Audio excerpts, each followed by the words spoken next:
Every Great Lakes community is suffering from folks in the community not having access to clean, safe water as well as air and healthy land. And it's not because there's not enough of the resource to go around. It's not because we don't know how to do this. It's because of distribution. Definitely in the Detroit area, we've got neighborhoods that are much older than mine. They've got lead service lines, they've got failing water mains, they've got leaks. Exposure to contamination is one of the biggest risks. You know, we have a history, especially on the southeast side, the Calumet region of Chicago, we have a history of manufacturing and waste generation associated with that manufacturing. This fine powder that comes from refining oil at BP in Whiting, Indiana, is then stored on the banks of the Calumet River, just feet away from people's houses. We have a pipeline going through our reservation, and that's 64 years old.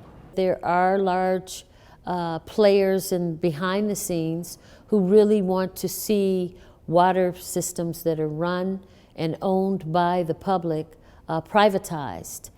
In East Chicago, we just basically have discovered that most of our water, or basically all of our drinking water, is highly contaminated. Some of this information around our waterways and contamination is not as readily available, it's not translated. We're a community of color, we're a low-income industrial community, and a lot of things occur there that aren't allowed to occur in much more privileged communities. There's a tremendous disconnect between how valuable and important the Great Lakes are and how much water is there and the role that's going to play in the future, and how impoverished and disenfranchised from the resource and from the wealth of the resource a lot of our communities are.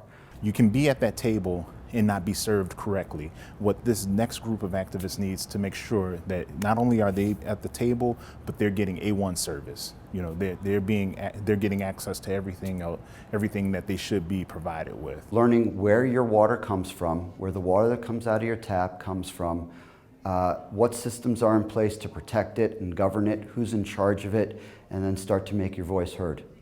We must educate as many people as possible to understand what the real issues are and to get in where they fit in. To do nothing is unacceptable. Ask yourself a very simple question: how can I help out? But how can I help out in a way that's very sincere, in a way that one can bring their resources to bear, but with a respect for that community and understanding that people are already the experts on the issues of impacting their neighborhoods. We have billions of dollars of damage done to the land and to the water. Those are projects ready for people to clean up. Those are jobs ready for communities like our community to clean up. We can put these people to work. We can clean up the shores of Lake Michigan. We can make this a healthy community. That's my hope. Water is a very important lifeblood of this earth, of Mother Earth, you know.